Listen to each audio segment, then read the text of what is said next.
Hello students, welcome to Pharmacy Notes by US. Today we discuss last topic of biphasic liquid emulsion part 4.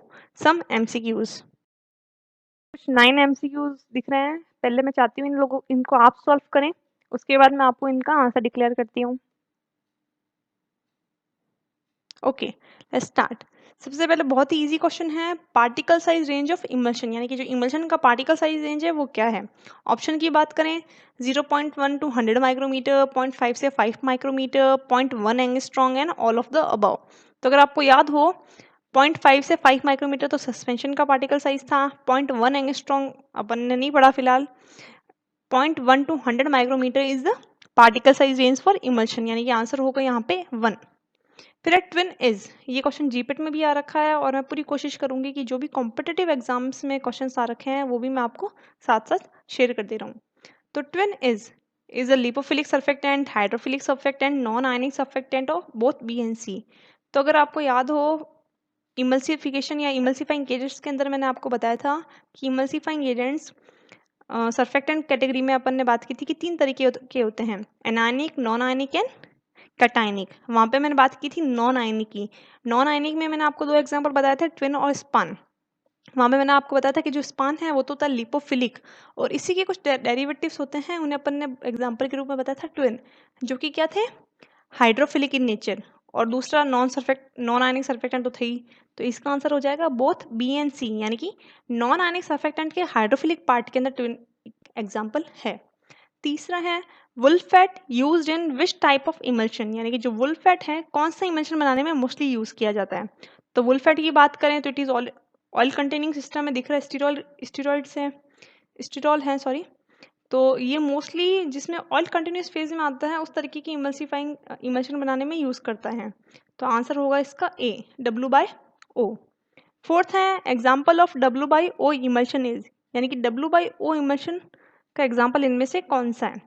अब W/O है यानी कि oil है जो उसमें ज़्यादा है, कंटिन्यूस फेज के अंदर होगा.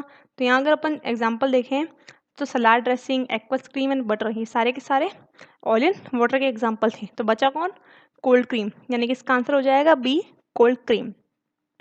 फिर है parenteral route for emulsion is, यानी कि अगर अपन इमल्शन पेरेंटल रूट से दे रहे हैं तो उसका रूट ऑफ एडमिनिस्ट्रेशन वहाँ पे कौन सा होगा, इंट्रावेनियस होगा, सबक्यूटेनियस होगा, इंट्रामस्कुलर होगा या फिर नन ऑफ द अबव, इनमें से कुछ भी नहीं. तो अगर आपको याद है तो मैंने बताया था कि जो इमल्शन होता है उसमें एक ऑयल कंटेंट होता है, तो अपन सीधा का सीधा उनको इंट्रावेनियस रूट से नहीं दे सकते, तो अपन उनको इंट्रामस्कुलर लीड से देना पड़ता है. क्यों, क्योंकि जो ऑयल है वो अपने मसल्स में एब्जॉर्ब हो जाता है और ड्रग को लीच कर देता है सिस्टेमेटिक सर्कुलेशन के अंदर, इसलिए पेनफुल भी होते हैं. तो इसका आंसर होगा IM, इंट्रामस्कुलर, सी. फिर है micro emulsion containing hydrophilic surfactant produce. तो यहाँ पे ये पूछ रहा है कि जो माइक्रो इमल्शन है वो कौन से सिस्टम प्रोड्यूस करते हैं. ऑप्शन है transparent, translucent, milky white and turbid. तो अगर आपको याद है क्लासिफिकेशन ऑफ इमल्शन में वहाँ पे मैंने आपको एक प्रॉपर्टी बताई थी माइक्रो इमल्शन की कि they are transparent in nature. तो आंसर होगा ट्रांसपेरेंट. 7th क्वेश्चन है upward creaming is observed in, यानी कि एक अपवर्ड क्रीमिंग की अनस्टेबिलिटी है इमल्शन की, जिसमें कि जो क्रीम है ऊपर की तरफ मूव करती है. अब क्रीम ऊपर की तरफ मूव करती है यानी कि ऑयल ऊपर की तरफ मूव कर रहा है, और अगर ऑयल ऊपर की तरफ मूव कर रहा है तो अपन ये कह सकते हैं कि जो ऑयल है वो डिस्पर्स फेज में है, डिसकंटिन्यूस फेज में है. तो इसका आंसर क्या होगा, ए, O/W, यानी कि जो वाटर है वो कंटिन्यूस फेज में, वो नीचे की तरफ है और ऊपर जो ऑयल है वो तैर रहा है. फिर है 8th ideal phase volume ratio पर स्टेबल इमल्शन इज, यानी कि जो फेज वॉल्यूम रेशो है आइडली वो कितनी होती है, कितनी ऑयल होगा कितना वाटर होगा. तो इसका आंसर है 50-50%, 50% oil and 50% water is ideal phase volume ratio. कहीं कहीं आपको ये भी पूछ सकते हैं कि हाईएस्ट डिस्पर्स फेज रेशो कितना है, अपन डिस्पर्स फेज कितने कंसंट्रेशन में डाल सकते हैं. तो उसका आंसर होगा 74%. Question number 9 is sequence of event in physical instability, यानी कि अगर इमल्शन अनस्टेबल होना शुरू कर रहे हैं तो सबसे पहले क्या होगा, फिर क्या, लास्ट में क्या, और लास्ट में क्या रहेगा. तो ऑप्शंस हैं flocculation, creaming, breaking, coalescence. B है flocculation, creaming, coalescence, breaking, breaking, coalescence, flocculation, creaming and coalescence, flocculation, creaming and breaking.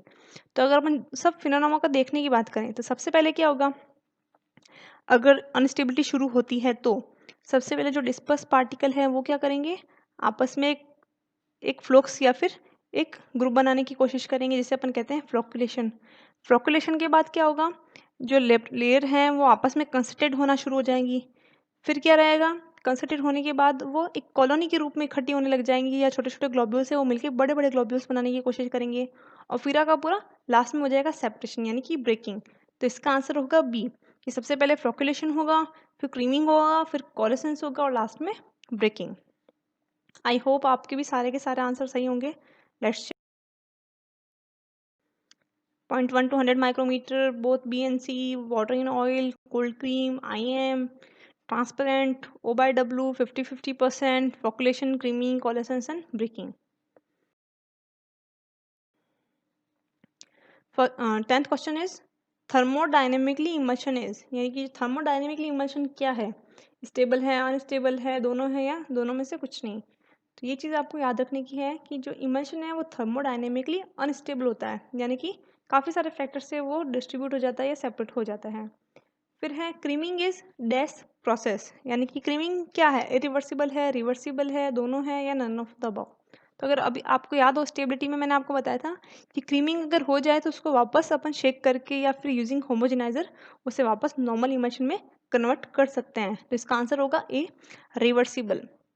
फिर है इन W by O which emulsifier is used, W by O यानी कि oil is in continuous phase, यानी कि यहाँ पे ऐसा कौन सा इमल्सिफाइंग एजेंट है जो कि ऑयल सिस्टम में ऐड किया जाता है। तो अगर अपन बात करें SLS नहीं, वाटर सिस्टम है, ट्विन हाइड्रोफिलिक है, अकेशिया भी हाइड्रोफिलिक है, फिर बच्चा है स्पान। स्पान अगर आपको याद हो तो मैंने आपको नॉन आयनिक सर्फेक्टेंट में बताया था, it is lipophilic in nature. तो लिपोफिलिक होगा तो water in oil type of emulsion बनाने में हेल्प करेगा। तो आंसर हो जाएगा इसका सी, स्पान। फिर है indicate which of the following statement is true for oil soluble surfactant, यानी जो ऑयल सॉल्युबल सर्फेक्टेंट है उनके लिए कौन सा स्टेटमेंट है जो सही है। पहला हाई HLB वैल्यू, नहीं, हाई HLB वैल्यू तो उनकी होती है जो हाइड्रोफिलिक इन नेचर होते हैं। B are hydrophilic, no, oil soluble surfactant lipophilic characters के होते हैं। C can be use as emulsifier to produce W/O type of emulsion, हो सकता है जो भी ऑयल सॉल्युबल है वो W/O टाइप ऑफ इमल्शन बनाते हैं, क्यों, क्योंकि ऑयल कंटिन्यूस फेज में है। फिर एफिशिएंट सॉल्युबलाइजिंग एजेंट, नहीं, सॉल्युबलाइजिंग एजेंट का भी HLB वैल्यू ज़्यादा होता है। तो आंसर होगा इसका C, can be use as emulsifier to produce W/O emulsion. 14 number question है W/O इमल्शन फॉर्म्स, यानी कि यहाँ पे ऑयल कंटिन्यूस फेज में है और ऑयल ज़्यादा है। तो अगर ऑयल ज़्यादा है तो क्या हुआ, क्रीमिंग कहाँ होगी, नीचे के ऊपर, और वैसे नीचे की तरफ। तो इसका आंसर होगा डाउनवर्ड क्रीमिंग। फिर है 15 question, emulsion contain more than 2 phase is called, यानी कि जो इमल्शन जहाँ पे मोर देन 2 फेज होती है उस इमल्शन को अपन क्या कहते हैं। तो अगर आपको याद हो तो मैंने क्लासिफिकेशन ऑफ इमल्शन में बताया था कि जब W/O या O/W इमल्शन के अंदर तीसरी फेज भी ऐड होती है तो अपन उसे मल्टीपल इमल्शन कहते हैं। तो इसका आंसर होगा बी, मल्टीपल। फिर है question number 16, following ratio is use for the preparation of emulsion for fixed oil. तो आपको अगर याद हो तो मैंने आपको गम्स के अंदर पढ़ाया था कि जो अकेशिया गम है वहाँ पे according to oil fixed ratios use किए जाते हैं। वहाँ पे मोस्टली अपन 3 ऑयल्स की बात करते हैं, fixed oil, volatile and mineral. तो फिक्स्ड ऑयल के लिए रेशियो था 4:2:1, यानी कि WOWG, इतना ऑयल, इतना गम एंड इतना वाटर। तो इसका आंसर होगा ए, 4:1। फिर है question number 17, following are example of O/W except, यानी कि इनमें से कौन सा O/W का एग्जाम्पल नहीं है। वाटर यानी कि वाटर कंटिन्यूस फेज में होगा। बात करते हैं मिल्क, मिल्क में ऑब्वियस है वाटर कंटिन्यूस फेज में है। शेविंग क्रीम भी O/W का एग्जाम्पल है, वैनिशिंग क्रीम भी O/W का एग्जाम्पल है। कोल्ड क्रीम के अंदर ऑयल कंटिन्यूस फेज में होता है। तो इसका आंसर होगा सी।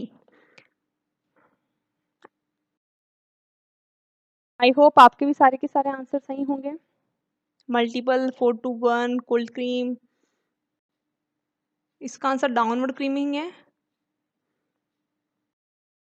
I hope you like and enjoy the video.